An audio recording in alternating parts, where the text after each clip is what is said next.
de qué vivir, los independientes.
Es un verdadero gusto poder estar en este programa junto con mi colega, el cónsul general Alberto Fierro en Boston, con una persona que admiramos muchísimo, el curador en jefe del MUAC, Cuauhtémoc Medina. Muchísimas gracias por aceptar esta invitación y hablar de Cuauhtémoc, que es hablar de una institución cultural y de arte de México, así que poder conversar sobre lo que es la curaduría, lo que ha sido su proceso, sobre el MUAC, cuál ha sido la situación ahora también en las instituciones culturales en esta etapa del COVID, pues es una oportunidad única. Así que muchas gracias, Cuauhtémoc, por haber aceptado nuestra invitación.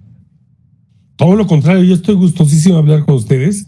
Aparte de que tengo la obligación, la verdad que sí, estoy muy, muy gustoso de tener esta conversación. Muchas gracias. Y Alberto, pues también, adelante. No, encantado de ser parte de este conversatorio. Gracias, cónsul Chait, por la invitación, y me da muchísimo gusto tener la oportunidad de volver a ver al gran Cuauhtémoc Medina. Así es, y yo creo que lo que todos nos preguntamos, Cuauhtémoc, porque los que hemos visto obviamente tu carrera, tu desarrollo, ¿cómo inicia esto? Porque sabemos que para empezar fuiste historiador, eso fue una carrera, y posteriormente crítico de arte, y luego la cuestión también de la curaduría.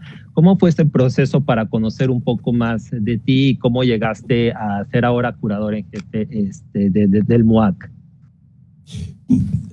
Honestamente, la pregunta no es tan anecdótica ni tan irrelevante, porque habla de un momento muy, muy específico que va más allá de mí.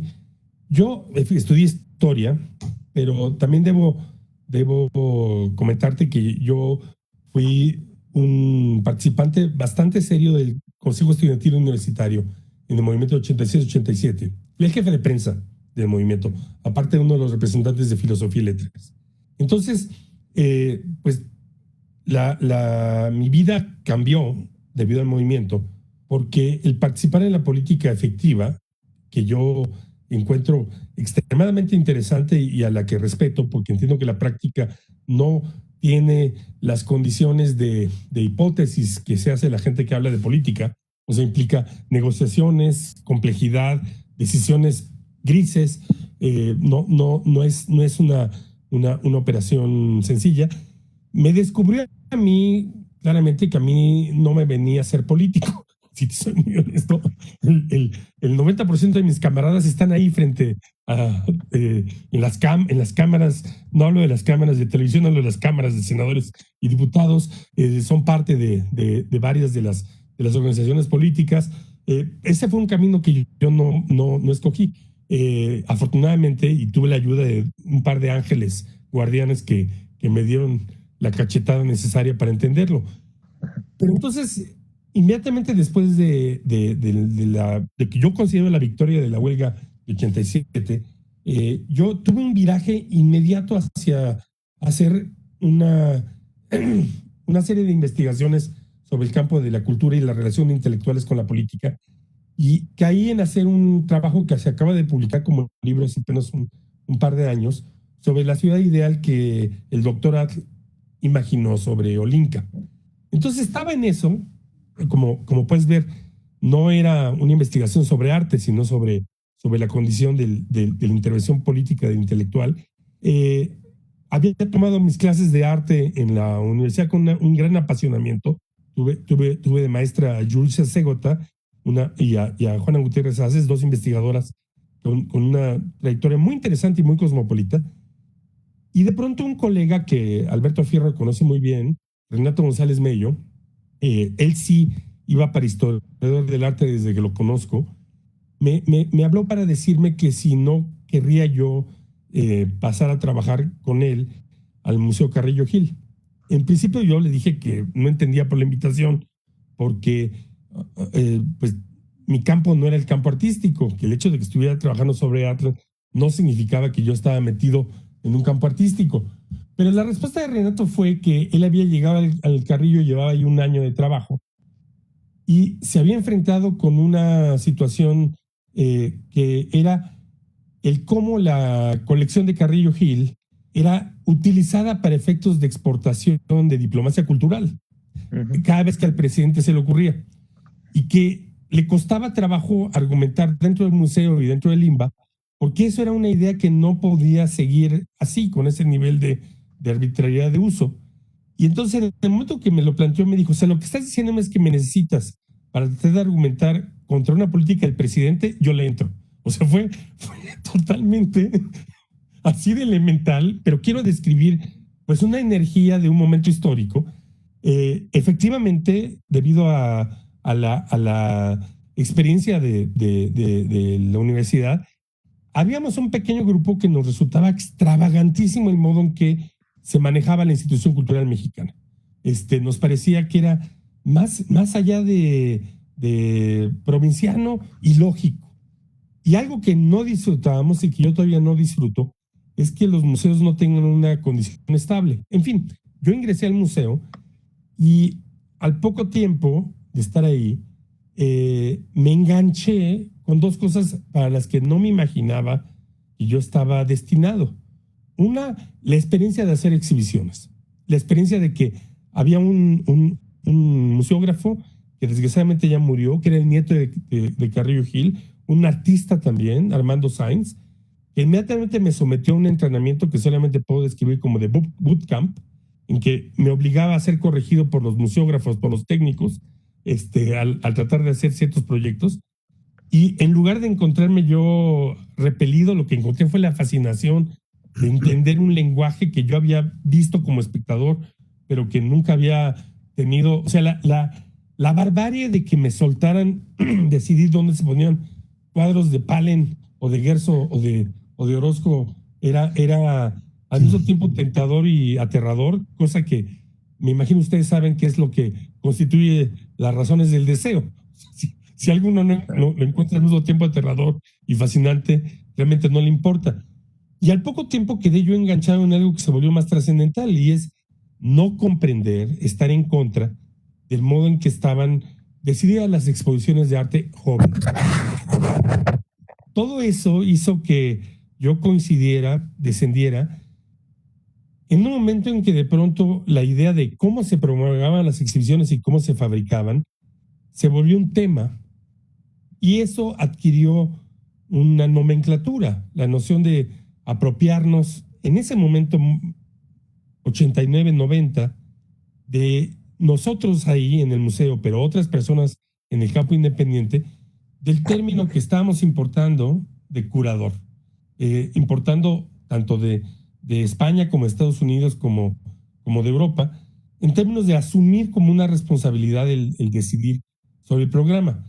Esto es, grosso modo, algo que tengo que contarte en este nivel. Cuando yo llegué al museo, las exposiciones se otorgaban por una especie de comité que recibía un sobre Manila, nosotros enumerábamos con los argumentos de un artista, su currículum y una serie de diapositivas y trípticos pidiendo una exhibición.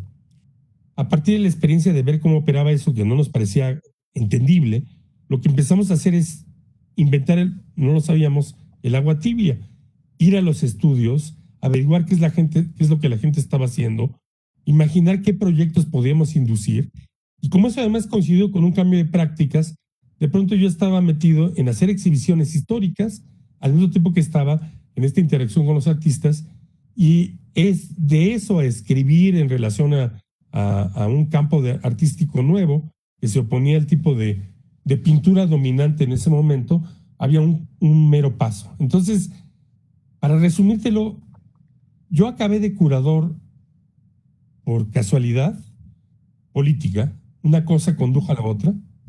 Eso no es totalmente, yo no lo veo como totalmente insignificante, implicó un cambio, digamos, de estructura profesional en todo el mundo, tampoco se lo percibía en ese momento, estaba implicando un cambio de prácticas del campo artístico, pero que también coincidía con un cambio de práctica artística que hacía que gente que, por así decirlo, venía de fuera, yo venía de estudiar para historiador, tenía más capacidad de interactuar con las prácticas artísticas que quienes venían, digamos, del estudio. Lo cual es lógico cuando hay cambios artísticos serios, que haya también una especie de cambio de cartas a nivel de los compañeros de rutas y el tipo de acompañamiento intelectual de la obra. Muy bien. Ahora me toca Cuauhtémoc. ¿Hay alguna exposición o algún evento que te haya marcado y haya hecho que haya un Cuauhtémoc antes o después, además de esto de la UNAM que platicabas, ser curador en jefe del MOAC o alguna bienal o el nacimiento de tu hija? ¿Hay varios momentos así?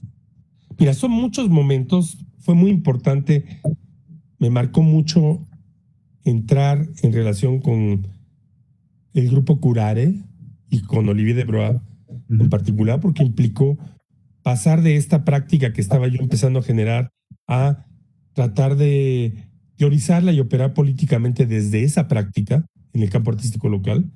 Y mi asociación con la gente que está en Curare, pero particularmente con Olivier, fue formativa. Espero que también para él, pero porque Olivier, como tú sabes, desgraciadamente ya no está con nosotros. Para mí, la casualidad de que me mandaron de comisario a llevar obras a la exposición de arte latinoamericana de la Hayward de 89, y que eso coincidió con poder pasar a París a ver Mayesen de la Terre, fue una situación extraordinariamente importante porque implicó que yo me conecté, teniendo 20 y tantos años, con el circuito que posteriormente se convirtió en el circuito curatorial y crítico latinoamericano y también de la crítica postcolonial global. Y eso, en su momento, no entendí la fortuna infinita que fue. Y yo diría que la experiencia de dos exposiciones que ya me tocó armar, la de la intervención de cuando fue la FM Montañas que hice con Francis Alice y Rafael Ortega en el Perú en 2002, y yo me atrevería a decir el pabellón de México en Venecia y trabajar con Teresa Margolles de qué otra cosa podemos hablar, también son cosas que me han definido, tanto interna como públicamente. Por supuesto, mi familia es un campo muy importante, pero es algo que yo siento que no es tanto que uno lo define, sino que se vuelve el espacio que uno crea donde vive. Y yo todavía participo de la vieja idea de Agnes Heller que la vida cotidiana es lo que ocurre cuando uno no está trabajando. De acuerdo. Y por ejemplo, Cuauhtémoc, y volviendo al punto también en el MUAC, a partir de 2013 eres el curador en jefe del museo. ¿Cómo ha sido esa experiencia? ¿Qué es lo que al llegar ves, planteas? ¿Y cómo ha sido, pues digamos, este tiempo que llevas trabajando al frente del museo? Pues ha sido bastante largo y eso también quiero decirte que yo no lo veo como algo eterno. En primer lugar, fue muy complicado llegar en las condiciones en que llegué, porque llegué para resolver un problema interno. Y la idea no era que estuviera largo tiempo. Poco a poco, con Graciela de la Torre y su equipo, de lo que se trató fue de la pregunta de cómo se le podría dar forma a esta institución desde el equipo curatorial. Y eso es algo que yo había visto hacerse en otros, pero no había sido mi tarea. O sea, sobre todo, el hecho es que ser crítico de arte en el sentido público y estar encabezando una institución son dos tareas éticamente incompatibles. Ahí sí hay una barrera entre el ruedo y el público que uno debe entender. Entonces, cambiar de posición ha implicado el costo de no poder ser un crítico de arte público, cosa que a mí me resulta extremadamente natural, inmediata, pero del otro lado ha sido tratar de llevar a la práctica las preguntas que como crítico había trazado. Y ese es un privilegio porque mi relación con la institución hasta ese momento siempre fue también distante y gozando de la irresponsabilidad de la crítica. O sea, es muy bueno que la crítica sea irresponsable. Yo defiendo también un cierto grado, un cierto nivel en donde la práctica cultural requiere también un cierto grado de irresponsabilidad. Pero la práctica institucional es tener responsabilidad. Y yo me siento muy afortunado de haber, digamos, quedado en ese proceso, porque es algo que me ha sido muy satisfactorio hacer y siento que ha tenido un resultado muy significativo. Al mismo tiempo, debo decirte que lo que me ha hecho es ganado muchísima más simpatía por quienes están metidos en este tipo de hoyo, porque yo trabajo en condiciones que en México son de un enorme privilegio. Uno, porque el Estatuto de Autonomía de la Universidad Nacional permite que sus museos tengan una estructura de autonomía muy lógica y razonable, que hace que uno trabaje bajo condiciones muy parecidas a las que tienen las instituciones museológicas internacionales serias. Lo que no siempre ocurre en las instituciones mexicanas cuando la noción de autonomía no es parte de su estructura. Entonces, sería muy desafortunado que yo planteara incluso alguna clase de queja sobre cómo operamos, porque el grado de libertad, la posibilidad de operar, incluso en términos de campos provocativos, el nivel de entendimiento de las diferencias de responsabilidad de la institución que existe en la universidad, existe en el museo, es algo que yo veo con una enorme felicidad todos los días. Y cuando vienen los problemas, uno lo encuentra como algo muy ventajoso. también entiendo que ser curador en jefe es el límite de mi involucramiento institucional. O sea, yo no tengo la madera para ser director de museo. Nunca he envidiado la posición de un director de museo. Yo sí vengo de la persuasión de que los curadores crecemos en los árboles y los directores de museos son milagros incomprensibles, dificilísimos de encontrar. Y pues sí, no, yo sé que este es el tope de mi carrera institucional, por decirlo de alguna manera. Cuauhtémoc, cada vez que voy a México, voy al MUAC y me da muchísimo gusto ver la cantidad de jóvenes que lo visitan y veo que hay mucho interés. Platícanos, a mí me interesa siempre saber de la recepción. Una es la producción del arte, pero la otra es la recepción. ¿Cómo fueron recibidas las exposiciones sobre los movimientos de protesta y sobre los 50 años del movimiento del 68? Bueno, primero, la verdad es que el primer punto que tocas es muy importante porque en general es inapropiado que yo describa cuál es la recepción del museo, porque eso le toca a la crítica y a los públicos. Me parece que, sin embargo, puedo decirte algunas cosas que tienen que ver con la información que nosotros buscamos tener de esa recepción, que son dos cosas distintas. Es muy importante el punto que hiciste de el perfil del visitante. Y en eso tenemos el apoyo de que los estudios, tanto dentro de la universidad de orden estadístico, que por ejemplo hemos llevado con la Escuela de Trabajo Social, y de otro lado, las estadísticas del INEGI del año pasado dan consistentemente este perfil. De los más de 500, 600 mil asistentes que tenemos por año, un fragmento de mucho más que la mitad, digamos el 60%, son personas que están entre los 16 y 30 años.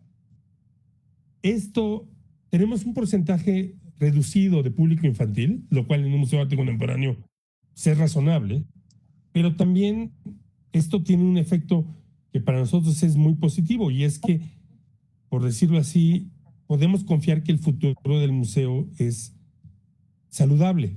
O sea, uno se preocupa, y es algo que preocupa a los colegas en el norte, el que los museos tengan un público de gente mayor, porque sugiere que la cultura contemporánea no está interactuando con el campo museístico. En el museo en particular, yo no sé si en México, pero en relación a este museo, nos queda claro que sí. Claro, tenemos el elemento de que el público de la universidad es un público primario, pero aún así también hay otro efecto. Nuestra recepción está muy presente en las redes, y la propia lógica de atracción del público pasa por las redes. Es muy divertido que, aparte de hablar de bien o mal de las exposiciones, lo que hay es una interacción de ligue, por ejemplo, Alberto. Sabemos que el MUAC es un lugar donde la gente joven se encuentra para encontrarse, como debe ser. Pero mi impresión es que el museo tiene una comunicación muy, muy, muy ágil con ese sector, y que representa a los intereses de ese cuerpo poblacional de la ciudad. Somos además un museo que, a pesar de que tenemos un 10-15% de asistentes internacionales, el grueso de nuestros asistentes son locales, mayoritariamente de la Ciudad de México, pero sí hay un porcentaje de alrededor del 10% que son gente que viajó al interior de la República. Es decir, nuestro campo de públicos no es prioritariamente turístico, Y finalmente hay una mayoría de público femenino. Es interesante que, y además en red, ahorita, por ejemplo, nuestro público fundamental son mujeres. Nuestro público fundamental tiene grados universitarios. También parece muy lógico. Todo eso da condiciones de trabajo útiles porque un argumento que teníamos al principio de combinar públicos, de permitir que hubiera exhibiciones que tuvieran un alcance general, con exposiciones que tuvieran pretensión intelectual e incluso pudieran sostener cierto esnovismo, no parece equivocado debido a ese perfil de público. También el que el museo sea un campo de debates y que puedan meterse en un territorio de demandar debates es lógico porque también ese es el público que, digamos, es políticamente activo. Lo demás es algo que yo más bien te plantearía que sí me siento en la necesidad de decir que yo siempre encontré molesto que alguien dijera, no, la recepción de las exposiciones es magnífica. Es como, bueno, esa no es tu tarea. Sí te puedo decir que el público del museo es significativo. Las exposiciones 68 tuvieron un público muy entusiasta y muy presente. Fue un ciclo entero, pero también provocaron preguntas acerca de cuál es el límite de la práctica y el activismo, que fue interesante ver registrar en la discusión, tanto de la gente que produce crítica como de las redes. Y ese es un punto que nos parece importante del proceso del museo, de abarcar discusiones. Muy particularmente la exhibición que se llamó No me cansaré, que utilizó el 68 para hacer la pregunta de qué está pasando 50 años después, a tratar de registrar cuáles son las prácticas estético-políticas que han venido ocurriendo en manifestaciones y movimientos sociales en México en los últimos años. Pero bueno, sí, yo diría que el hecho es que algunas de esas exhibiciones se han vuelto referenciales en muchas discusiones. Muchas gracias. Si bien obviamente cada exhibición es distinta y tiene su proceso, siempre resulta interesante conocer incluso a los artistas y en tu caso como curador, ¿cuál es tu proceso creativo?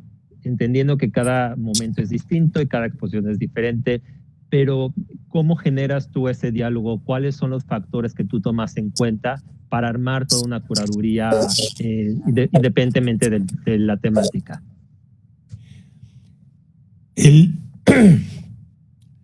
La peculiaridad de la curaduría es que es un pensamiento de lo particular y una práctica de lo particular.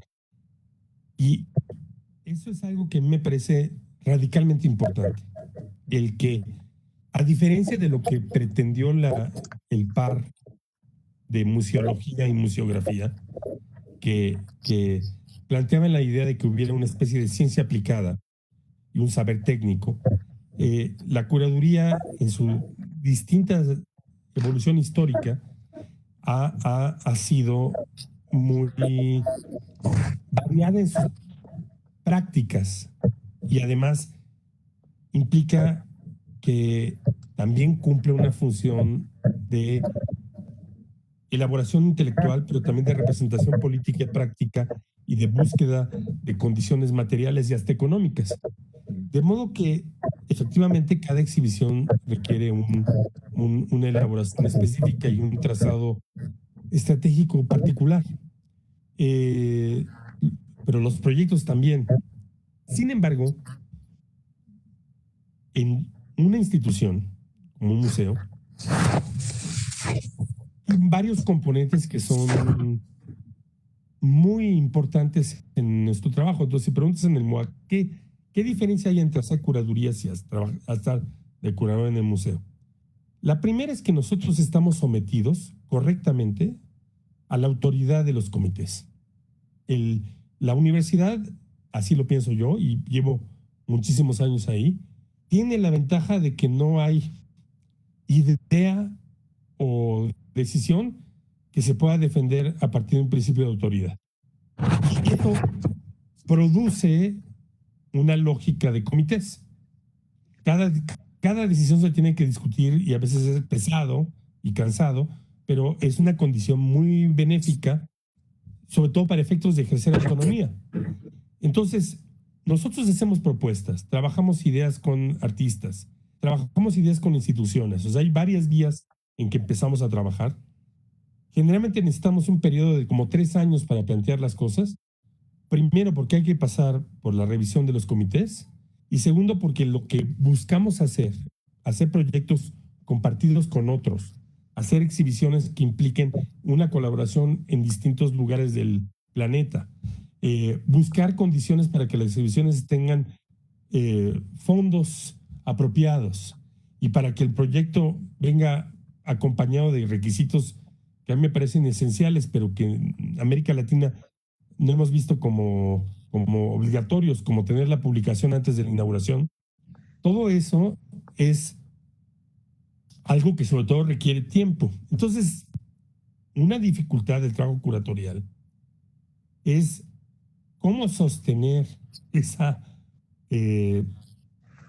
ese proceso de trabajo que tú llamaste creativo, pero por lo menos contingente y específico, en una fatiga de años para llegar al resultado. O sea, en general, eso es algo que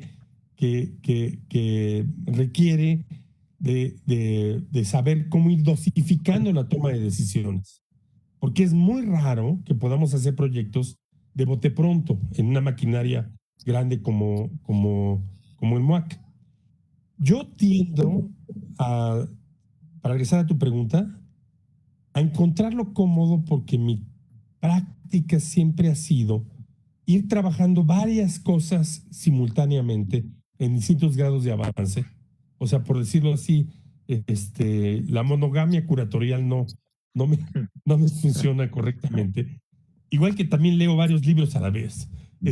Y entonces, por lo general, estoy tratando de establecer un periodo significativo de especulación. Lo que quiero decir es que trato de postergar el arribar a decisiones para tratar de aprovechar el tiempo para que haya un caldo de cultivo. Y en general también una cosa que yo hago es gastar tiempo en conversaciones antes de arribar a decisiones. Me parece muy importante ese proceso, tanto para abrir la oportunidad entre curadores y artistas de generar ideas, como para poder eventualmente estar sintonizados de alguna manera. Porque el entender cómo dentro del margen de decisiones que uno puede tomar ya en la práctica, algo puede tener una determinada temperatura, pues requiere el haber pasado por cierta comunicación en el sentido estricto de formar algo común. Finalmente, yo sí tiendo a ser un curador intervencionista. Es decir, tiendo a lanzar muchas ideas, a tirar pelotas para que me las reboten o no, a sugerir opciones en lugar de estar como pasivamente, porque mi impresión es que, salvo en el caso que eso no sea correcto y no sea necesario, que en realidad el artista le conviene escuchar a alguien tratando de pensar desde su lugar, que es algo que no es del todo fácil de explicar. O sea, es distinto que pensar por otro, es pensar desde otro lugar. Entonces, sí, algo que yo hago de manera muy frecuente es, y a veces puede llegar a confundir a alguien, es trazar posibilidades. O sea, no hay. Yo a veces tiendo a pensar que el público tiene una idea muy equivocada de que el curador tiene como decisiones y avanza y impone, porque lo que ocurre más bien es que hay un proceso de conversación, generalmente, entre más largo incluso mejor, si dura toda la vida aún mejor. O sea, hay ciertos colegas artistas con los que he trabajado muy eficazmente, porque en realidad llevo una conversación de un par de décadas con ellos. Entonces, no sé si llamar ese proceso creativo. Es una palabra que me produce cierto respeto y además, como además soy un académico, sé que está cargada de una variedad de condiciones y en general la descripción duchampiana siempre me ha parecido en ese punto enormemente productiva.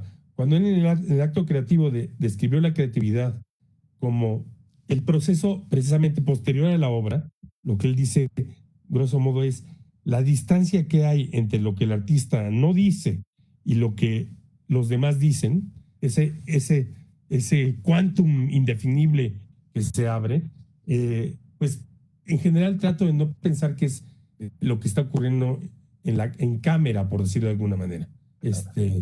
Pero todo varía. Por ejemplo, hacer bienales requiere el encajar, tener procesos rápidos de decisión con una cuadrícula de presupuestos y tareas.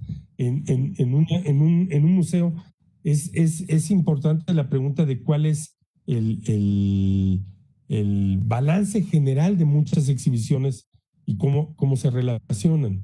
Es difícil plantearlo como un estilo personal. De acuerdo. Justo me abriste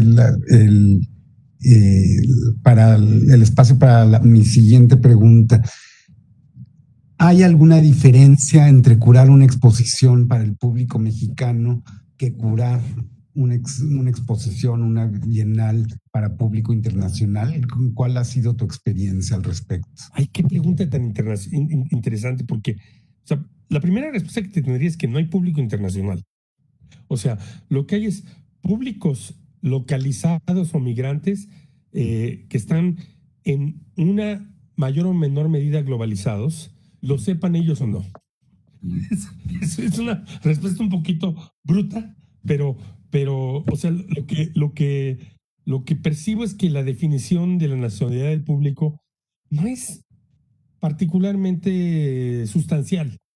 Sí es sustancial bajo qué régimen político construido por Estados-Nación estás operando. O sea, hacer una bienal en Shanghái, como me tocó a mí hace 2 años, implica operar bajo las reglas operativas del Estado chino, que no son las de una democracia liberal occidental. Tienen condiciones muy complejas, muy difíciles, y una muy importante es que la censura es legal y que es un aparato de censura organizado. Operar en una institución europea implica que hay una denegación sobre la censura.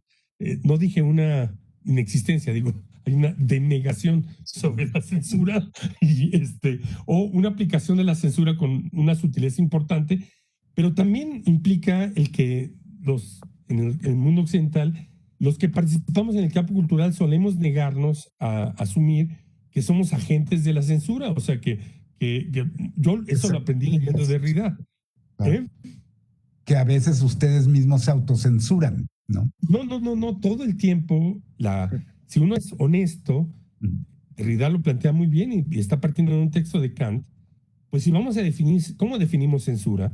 Una manera razonable, kantianamente, es la razón añadida a la fuerza. Lo que está implicado en la toma de decisión sobre qué discursos y productos culturales circulan es siempre un razonamiento añadido a un poder. De manera que no se trata de calificar censura como si fuera un acto arbitrario, es de ver cómo nuestras prácticas están generando exclusiones e inclusiones. Por supuesto, cuando hay una violación, como tú y yo sabemos muy bien, de los procedimientos, pues ya estás hablando de algo que no es este nivel, sino claramente un problema de cuál es el orden político y organizativo y administrativo. Pero en un nivel sutil e importante, todo el tiempo estamos tomando decisiones acerca de qué es legítimo e ilegítimo culturalmente. Y en esa medida es importante hacernos cargo de cómo romper esos sistemas nosotros también, cómo podemos contradecir nuestro propio aparato de censura. vamos, o sea, todos venimos de una cultura freudiana ya, espero, y sabemos que la censura es parte de la constitución del sujeto en sí mismo, no es el enemigo del sujeto, sino que es un elemento de la constitución del sujeto. De modo que eso sí es un asunto que se define nacionalmente. O sea, ¿cuál es el aparato de censura que vamos a enfrentar? Es una cuestión que sí se elabora en gran medida por cuál es la estructura de poder nacional. Pero los públicos, pues yo diría que no, yo no los abordo en primer sitio como en términos de su nacionalidad. Me burlo con frecuencia de cosas que como mexicanas. Eso lo hago porque el pasaporte verde me permite burlarme en nacionalidad infinitamente. Pero, en cambio, procuro no hacer lo mismo con las otras nacionalidades porque su desgracia particular no la sufro. Aunque soy medio peruano, eso creo que Alberto sí lo sabe, que mi madre es peruana. Mi nombre es un escudo nacionalista mexicano que protege la verdad de un origen un poquito más complicado. Pero en términos generales, lo que hemos nosotros hecho en el museo donde tengo un contacto con el público de la Ciudad de México es la otro problema.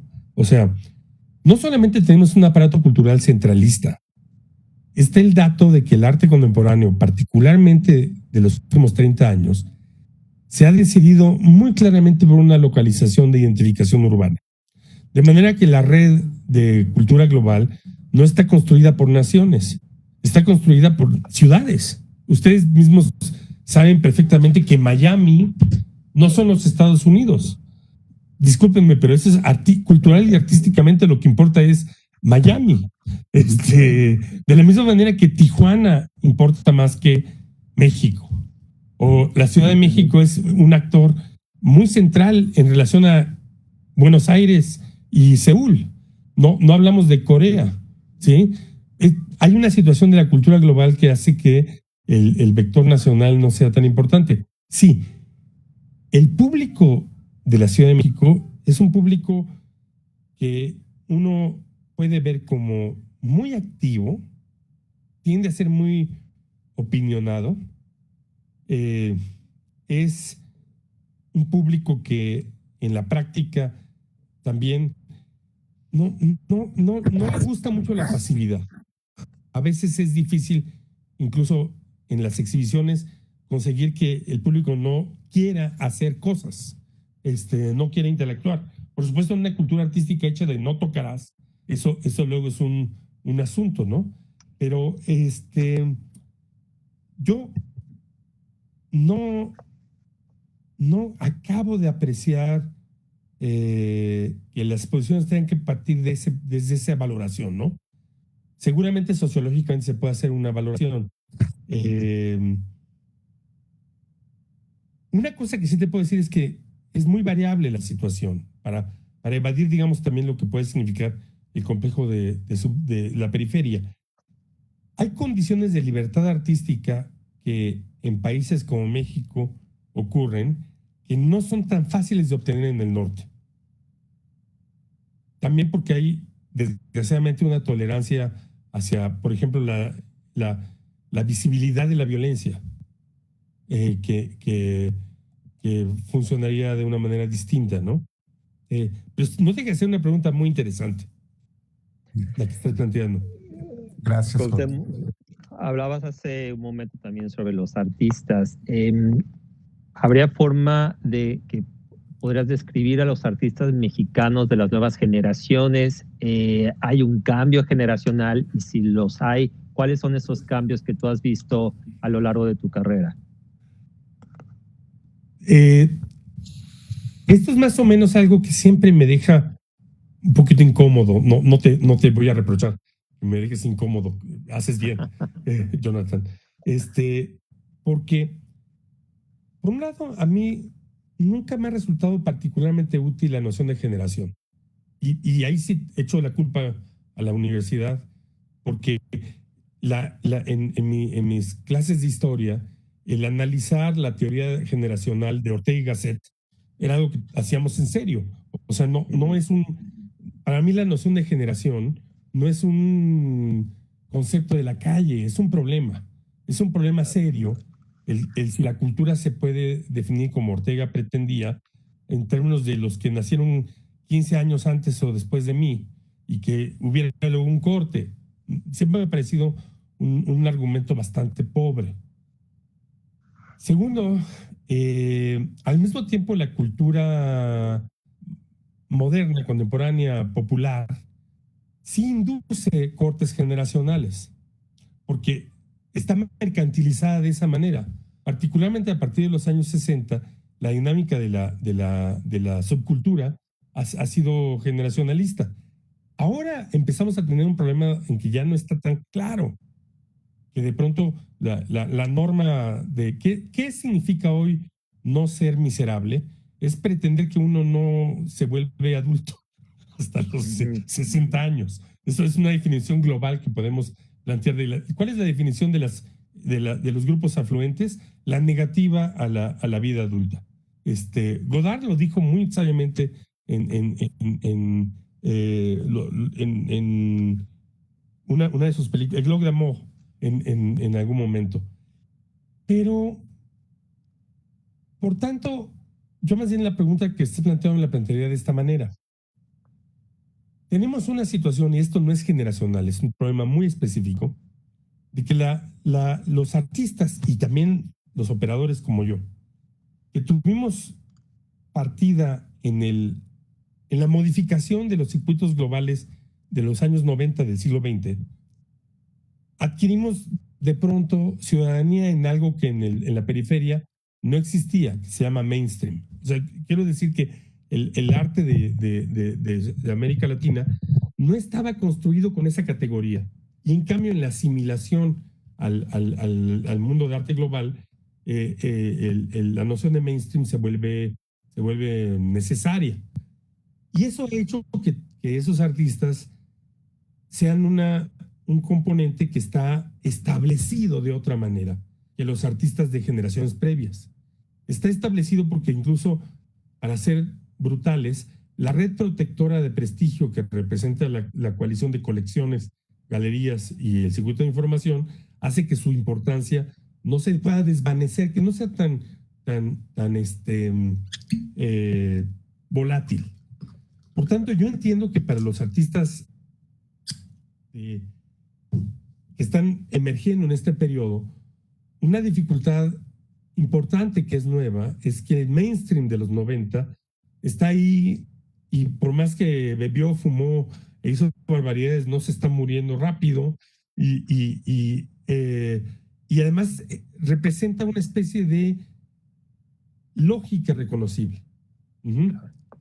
Yo creo que los artistas que han ido emergiendo recientemente hacen bien en no querer definirse generacionalmente, que hacen preguntas muy específicas, que alguien como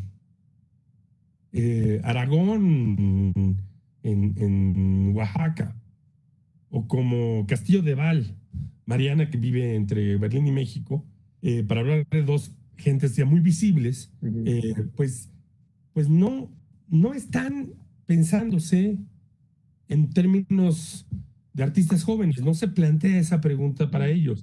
Tampoco lo veo para gente mucho menor de edad, de manera que, siendo esa dinámica, yo me siento compelido a no hacer lo que hacían mis predecesores, que es hacer esos panoramas generacionales, porque los encuentro difíciles de sostener. Pero me parece que imponen una situación que no resulta muy honesta.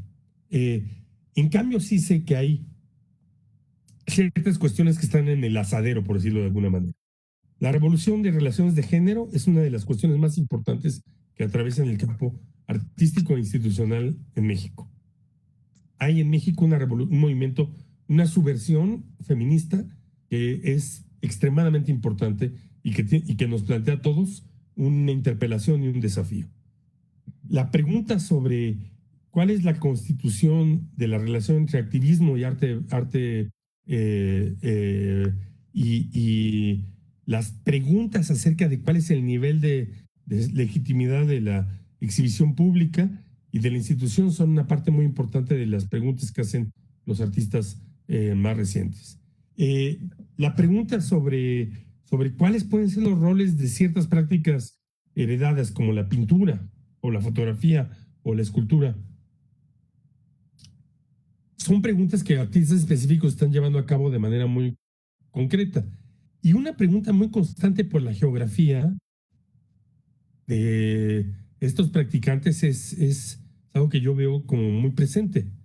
Pero no lo veía yo como nada más generación. Yo puedo ver a alguien que uno identifica como de los 90, como Eduardo Barroa, que en su nueva orientación está totalmente metido en la pregunta sobre la relación entre arte y extractivismo, trabajando con otros artistas de distintas generaciones, y eso lo ha redefinido, ¿no? Lo coloca en otra situación.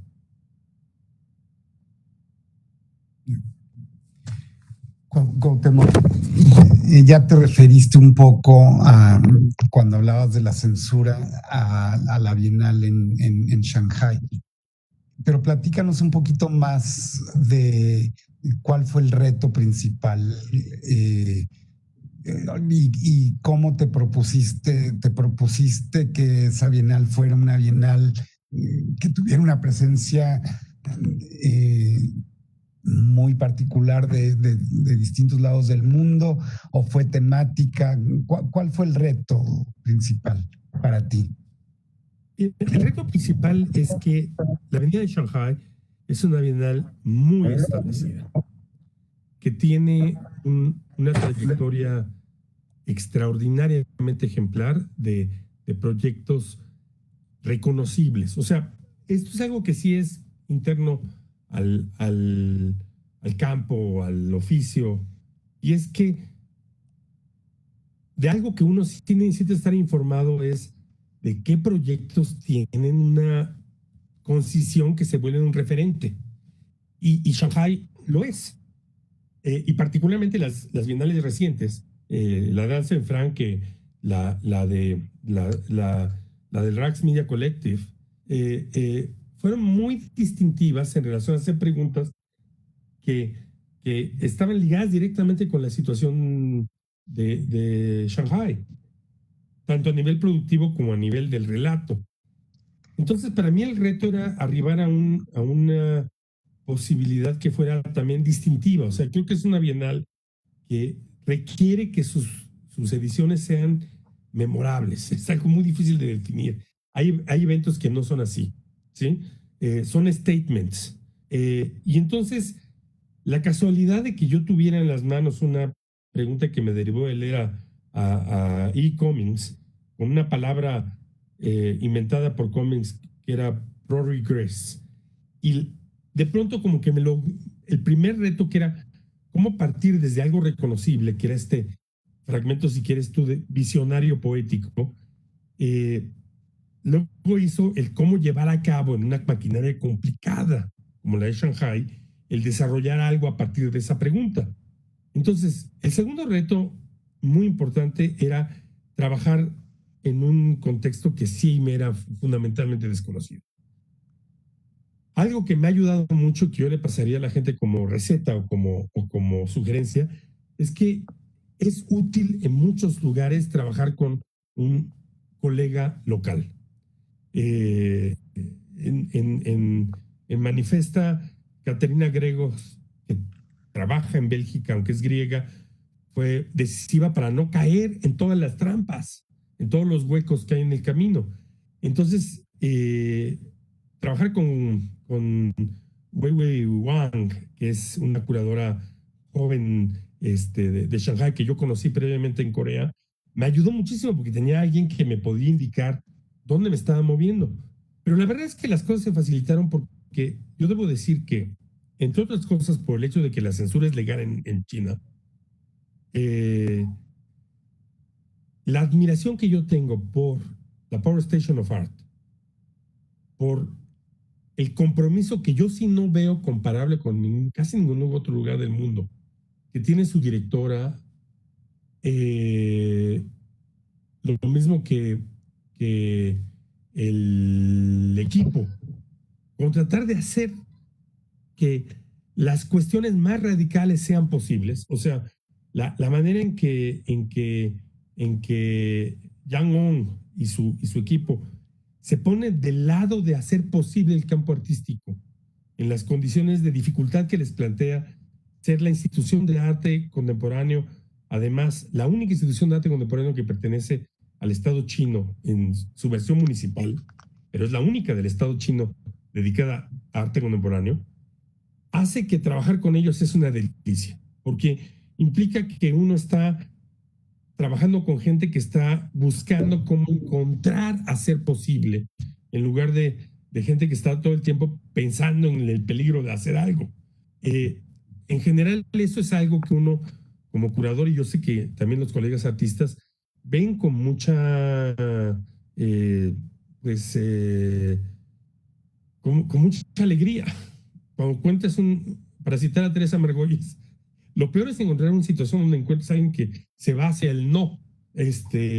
La pregunta, hay límites, hay cosas que uno no puede hacer nomás así. O sea, hay condiciones políticas reales, hay cuestiones, por ejemplo, en el campo de género, la violencia de género no es algo que ahora se pueda tomar como una broma, es algo muy serio. Y las acusaciones de plagio no pueden tomarse como una broma. Pero es cierto que del otro lado lo que tenemos que buscar es alternativas. Entonces, el reto también era de pronto, tras negociaciones complicadísimas, pero que son fabulosas con la organización que se encarga de la censura. Porque debo decir que es una organización profesional. O sea, en lugar de optar por la actitud moralista de no deben existir, yo lo que tengo que decir es, trabajé bajo ese marco, teniendo que reconocer que del otro lado hay gente profesional. Lo que creo que logramos es un proyecto que además era muy crítico, y de eso yo tengo que sobre todo agradecer el hecho de que eso fuera posible a mis colegas curadores, a Weiwei Wang, a Yuki Camilla y a María Belén Sáez, pero sobre todo a una organización que todo el tiempo estuvo trabajando para hacer las cosas posibles, con la gran ventaja que sí te quiero decir que no hay lugar así, de que en China, yo no sé si secuestraron a Aladino y la lámpara maravillosa, pero la velocidad con que son capaces de producir sí te hace sentir inferior. O sea, cuando llegas con un proyecto de hacer una escultura en bronce de Fernando Sánchez Castillo y estás a 3 semanas de la inauguración, finalmente tiene la aprobación y pueden producir una escultura de bronce en 3 semanas, es algo que realmente no hace que se te olvide las dificultades y la amargura, porque lo único que acabas teniendo es la sensación de que son magos. O sea, por supuesto la angustia de que uno siente que está tardísimo y ellos están tranquilos es algo que no te puedo expresar, porque procesos que uno asume que necesita 3 meses para llevar a cabo, ellos lo sacan en 10 días. Wow. No totalmente bien hechos, pero hay que ver sus aeropuertos y su infraestructura, ¿no? Total. Hoy, Cuauhtémoc, hablábamos antes de iniciar esta conversación sobre la pandemia, lo que se está viviendo hoy día, y esto pues me lleva a la pregunta, ¿cómo el MUAC se ha replanteado también las presentaciones al público? ¿Qué es lo que está haciendo para, pues por decirlo de una manera, adaptarse a esta nueva realidad que estamos viviendo? ¿Podrías comentar un poco al respecto? Sí, mira, por principio de cuentas, nosotros tuvimos la enorme fortuna de que estábamos con el cambio de dirección, porque a principios de este año, Graciela de la Torre, que fundó el museo, dejó la Dirección de Artes Visuales de la UNAM, y Amanda de la Garza, que fue mi colega curadora en el museo varios años, fue designada a tomar su posición. En ese tránsito, una de las áreas que estábamos muy claramente decididos a desarrollar era el área de producir contenidos y de generar una experiencia que pensábamos que iba a ser anfibia o mestiza, presencial y de red. De manera que la necesidad de traducirnos hacia tener una actividad muy intensa de contenidos, la idea de una sala 10 en línea, la intención de ampliarnos en podcasts y en materiales en la red era algo que ya estábamos desarrollando, de manera que caímos parados al momento de una situación de crisis que además se desarrolló, como ustedes saben, en cuestión de semanas. O sea, yo personalmente regresé de la Feria de Arco y de trabajar con unos artistas en Italia, perseguido por la pandemia, y llegué a la Ciudad de México y en 2 semanas ya estábamos nosotros en proceso de encierro. Pero, si bien nosotros durante los meses pasados nos dedicamos a generar plano tras plano de cómo nos planteamos el calendario ajustado a la situación, el modo en que la pandemia se ha desarrollado en México y el limitado éxito de su contención, para decirlo en ciertos términos también contenidos, ha hecho que esos planes se hayan acabado las letras del alfabeto. En tiempos recientes, la UNAM estableció una estructura muy clara en su relación con sus trabajadores, en el rango de la autonomía universitaria. El personal de la UNAM no empieza a trabajar, incluso en términos escalonados y parciales, salvo que se declare el semáforo amarillo en las localidades donde tenemos nuestras distintas instituciones y se planteen 2 semanas más antes de empezar. Entonces, en este momento, dado que los semáforos no cambian de color, aunque sigan cambiando de definición, pues no estamos en condiciones de prever cuándo empezaremos a laborar físicamente. Tenemos elaborado toda una estructura, eso nos ha dado más que tiempo, de cómo hacer más segura nuestra operación, bajo una convicción que yo creo que se comparte internacionalmente. En el límite de las condiciones de un público consciente que guarda distancia y que se pone mascarilla y no se anda saludando y no toca, etcétera. Ir a un museo no es una cuestión particularmente riesgosa. Es un espacio que se puede hacer adaptable para mantener distancias y donde el paso de un usuario es mucho menos riesgoso que ir al supermercado o a la tienda de la esquina. Sin embargo, del otro lado, nosotros en cambio sí vemos que la posición de nuestros colaboradores sí es más complicada, porque es un asunto meramente matemático, que mientras que un usuario de un espacio de una exhibición entra por una puerta, la recorre y sale por otra, quien está vigilando o trabajando ahí, en cambio está ahí localizado ante el paso de un río de personas.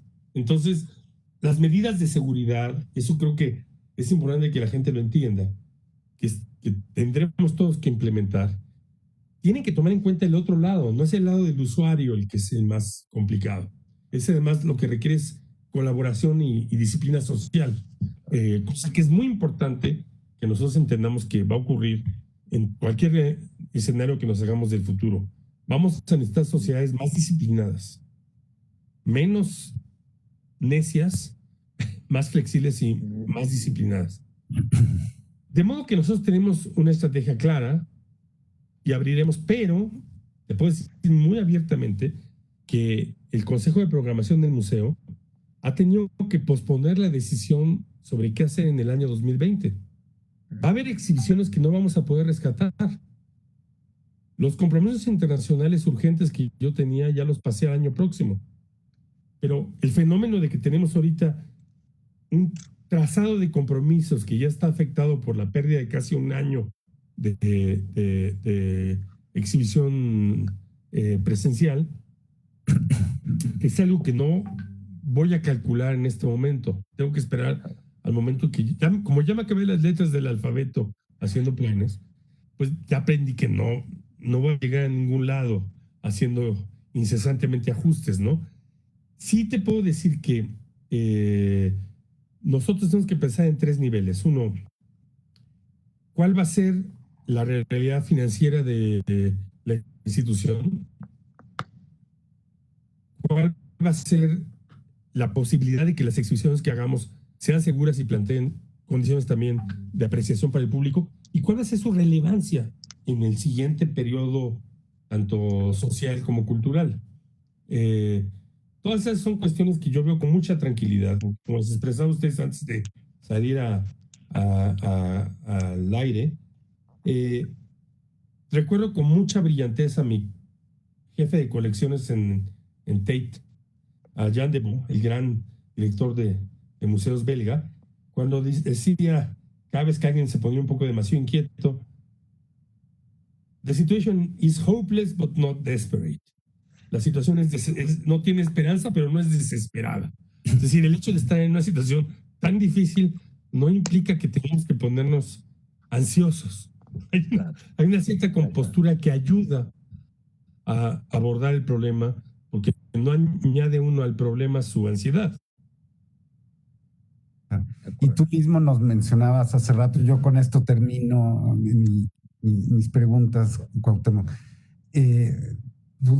Por lo menos yo supongo que en todo el mundo, pero por lo menos en América del Norte y con Europa, todo está detenido y estará detenido hasta que no haya posiblemente una vacuna.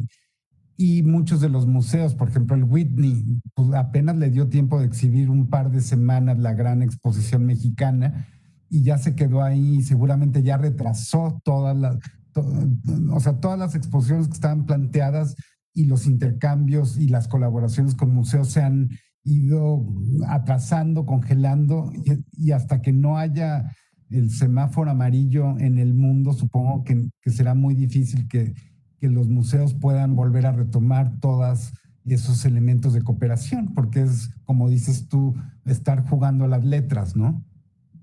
Salvo que hay una cuestión aquí, es que primero el semáforo amarillo no es la solución, es poder salir con precaución en México. Eso espero que ocurra este año, en los siguientes meses, y probablemente va a ocurrir en los siguientes 2 meses. Pero es que llegar a compartir un proyecto requiere mucho tiempo. De manera que lo que estamos tratando de hacer ya en este momento activamente, los que compartimos proyectos o esperábamos compartir proyectos, es trazando hipótesis de cómo alinearlos a partir del próximo año, en lugar de pensar en este.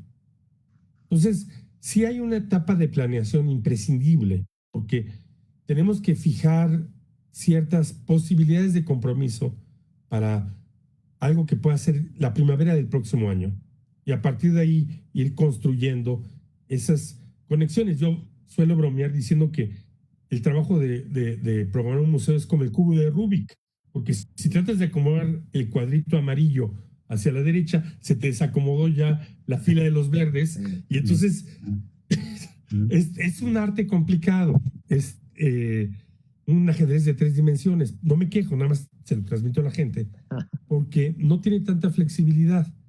No, activamente a la fecha estamos empezando a tener conversaciones más que activas con los colegas en Estados Unidos, en España, en Argentina, en Colombia, con los que teníamos ya cuestiones planteadas para tratar de trazar hipótesis de cómo retomarlas. Y eso también implica que yo estoy empezando a hablar con artistas para tratar de establecer qué es posible. Lo que pasa es que en este momento hay cosas que yo sé que no van a solucionarse. O sea, tengo ahorita encerrada tenemos en el museo encerradas 5 exhibiciones. Dependiendo de cuándo podamos empezar a abrir al público, podemos rescatar, quizá reabrir alguna. Nos preocupa particularmente el que la exhibición, con toda razón, la exhibición de Manuel Felgueres, que se quedó atrapada, desgraciadamente se acaba de convertir en la exposición póstuma de Manuel. O sea, y yo sí puedo entender que haya un significado para una parte del público el verla. En la medida también en que, cosa que también estamos tratando de abordar con otros proyectos, una pregunta seria para el campo cultural es qué significa el luto. O sea, yo sé que es algo que la gente no tiene en la cabeza, pero todo el tiempo, pero la función del luto es una función cultural. Entonces, no, sí estamos empezando a planear, estamos empezando a tomar ciertos acuerdos con alfileres, porque además está el problema que ustedes creo que no les resulta ajeno, espero no romperle el corazón a nadie en el auditorio, de que sabemos que la existencia de una vacuna no significa la solución final, que las vacunas tienen tolerancias de tiempo y de prevención, de manera que sí es cierto que es posible que pasemos a una situación análoga al SIDA, aunque esta no sea una enfermedad de transmisión sexual. Tenemos que cambiar la cultura, tenemos que generar una cultura de prevención y que también tengamos avances en los tratamientos de aquellos que enferman y que tengamos sobre todo que combatir la noción de estigma de manera profunda. Pues Cuauhtémoc, por mi parte, yo quisiera hacer alguna conexión Miami, Cuauhtémoc, como probablemente sabes, actualmente se presenta la obra de Amor Muñoz en una galería aquí en Miami, en clandestina, la galería de Nuria Richard, y sabemos que estás trabajando también un catálogo con la artista, el catálogo Híbrida. ¿Nos podrías comentar un poco al respecto y cómo se está manejando este proyecto? Con gusto, pero en realidad es que tenemos una exposición con un proyecto con Amor Muñoz que era híbrida, que estábamos haciendo en el marco del Festival Aleph de la universidad y de nuestro espacio de experimentación sonora. El Festival Aleph, que fue extremadamente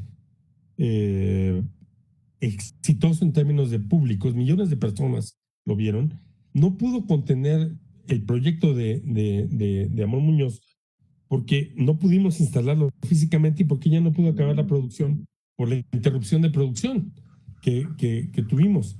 De manera que en principio estábamos nosotros en el deseo de que ese proyecto y que es una escultura sonora activada por un proceso de fermentación, por supuesto eso es biológico, pueda estar en salas en los siguientes meses. Eso viene acompañado de un folio del MUAC, un librito catálogo, que ese se va a producir, pase lo que pase ya en el periodo inmediato.